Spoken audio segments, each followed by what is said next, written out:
Assalamualaikum warahmatullahi wabarakatuh.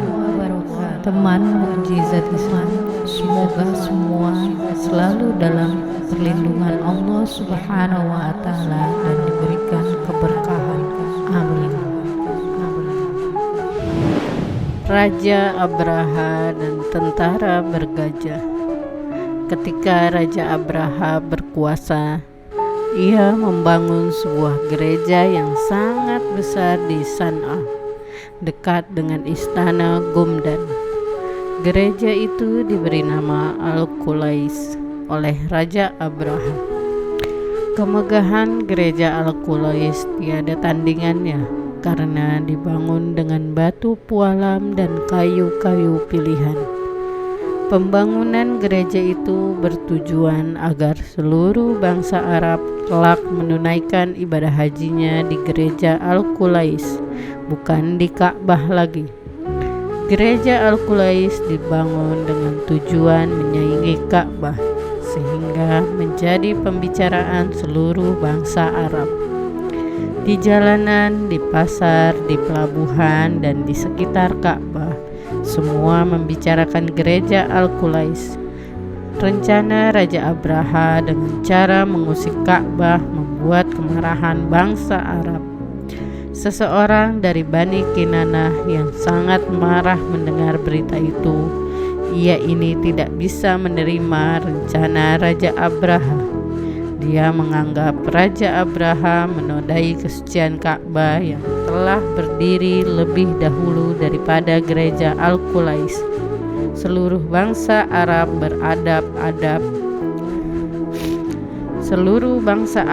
berabad-abad tahun lamanya beribadah di Ka'bah. Hingga pada suatu hari, seorang dari Bani Kinanah ini sudah tidak bisa lagi meredam amarahnya.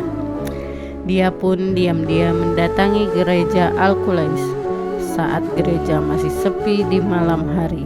Begitu sampai gereja, dia buang air besar di dalam gereja tersebut, lalu pergi meninggalkan gereja tanpa membersihkannya. Di pagi harinya, orang-orang melihat apa yang terjadi pada gereja Al-Qulais. Kemudian mereka melaporkannya pada Raja Abraha. Ketika Raja Abraha mendapat laporan kejadian itu, dia marah besar. Dia pun mengucapkan sumpah serapahnya. Aku bersumpah akan mendatangi Ka'bah dan menghancurkannya hingga rata dengan tanah, ucap Raja Abraha dengan lantang. Raut wajahnya memerah karena marah. Kejadian penting menjelang kelahiran Nabi Muhammad SAW ini terjadi sekitar 570 Masehi. Raja Abraha dari kerajaan Habsyi, Ethiopia sekarang, mengeluarkan perintah untuk menyerbu dan menyerang kota Mekah. Tujuan utama penyerangan kota Mekah semata-mata untuk menghancurkan Ka'bah. Setelah berhasil mengalahkan siapapun orang bangsa Arab yang menghalanginya, Raja Abraha menuju kota Taif. Begitu berada di Taif dekat Mekah, Raja Abraha mengirim utusan untuk ke Mekah. Utusan Raja Abraha bernama Al-Aswad bin Maksud. Utusan itu merampas harta benda penduduk Mekah, di antaranya 200 ekor unta milik Abdul Muthalib bin Hashim, kakek Rasulullah SAW.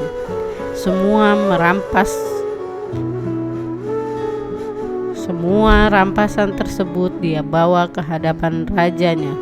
Raja Abraha kembali mengirim utusan untuk ke Mekah. Kali ini dia mengutus Hanatah Al-Himyari untuk mencari Abdul Muthalib sebagai pemimpin suku Quraisy. Abdul Muthalib menemui Raja Abraha di antar Hanantah, sang utusan Abraha. Sesampainya di tempat Raja Abraha, utusan berkata kepada rajanya, "Ini pemimpin Quraisy." Begitu Raja Abraha melihat Abdul Muthalib, dia segera memberi hormat dan salam. Raja Abraha sangat memuliakan Abdul Muthalib. Raja Abraha pun turun dari singgasananya. Dia berjalan menghampiri tamunya, lalu duduk di hamparan berdampingan dengan tamunya Abdul Muthalib. "Ada perlu apa Anda menemui saya?" tanya Abraha kepada Abdul Muthalib dengan segala hormat.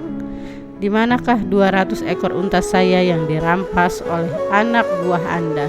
kata Abdul Muthalib, menjelaskan maksud kedatangannya. Mendengar hal itu, Abraha menjadi kecewa pada Abdul Muthalib. Dia tidak lagi merasa simpati pada Abdul Muthalib, pemimpin Quraisy tersebut. Maka Abraha pun berkata, "Saat melihat Anda tadi, aku benar-benar kagum kepada Anda. Tapi setelah mendengar perkataan Anda barusan, aku jadi tidak tertarik lagi pada Anda. Mengapa Anda bicara soal Mengapa Anda bicara soal 200 ekor unta yang aku rampas dari Anda? Apakah Anda tidak peduli dengan Baitullah yang merupakan tempat agama Anda dan agama nenek moyang Anda? Kali ini saya datang benar-benar untuk menghancurkannya. Mengapa Anda sama sekali tidak bicara soal rumah itu?"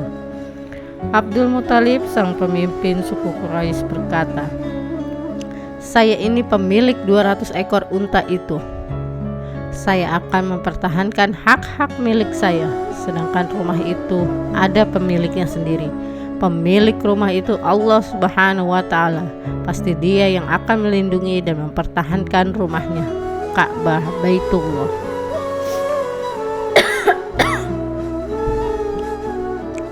Raja Abraham memerintahkan kepada anak buahnya untuk membawa 200 ekor unta di hadapannya.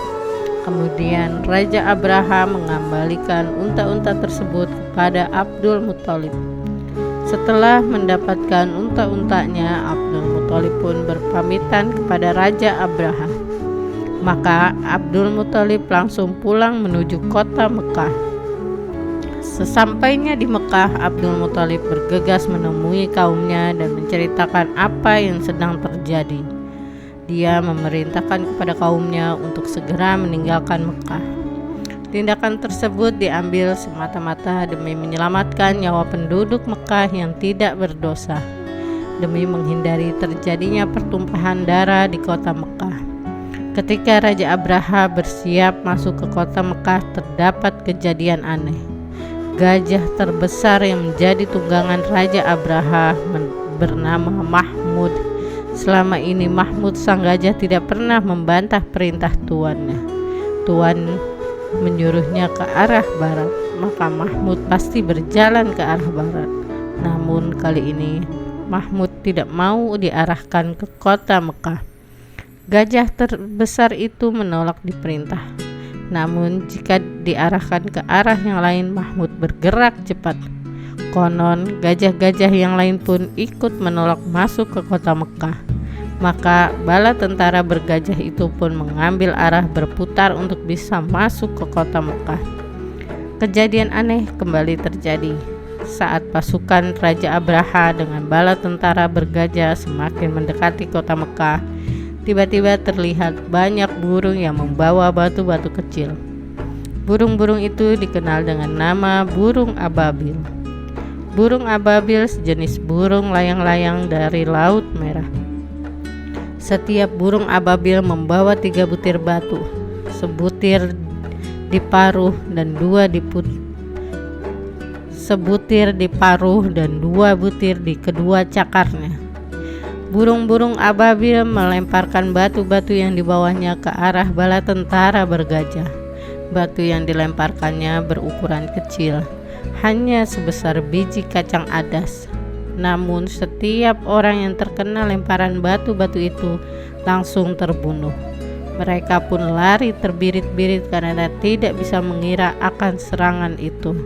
Seluruh pasukan berlarian ketakutan. Mereka sangat panik dan berusaha menyelamatkan dirinya masing-masing.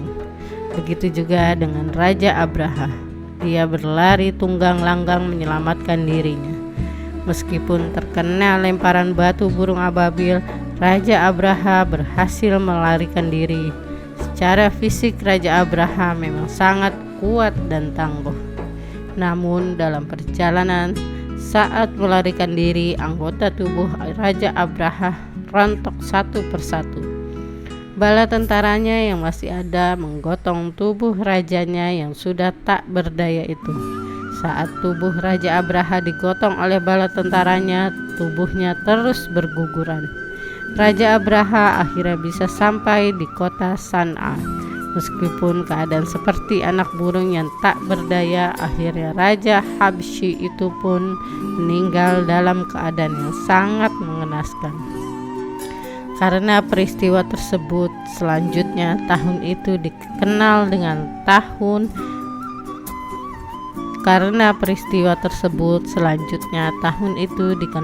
sebutan Tahun Gajah. Allah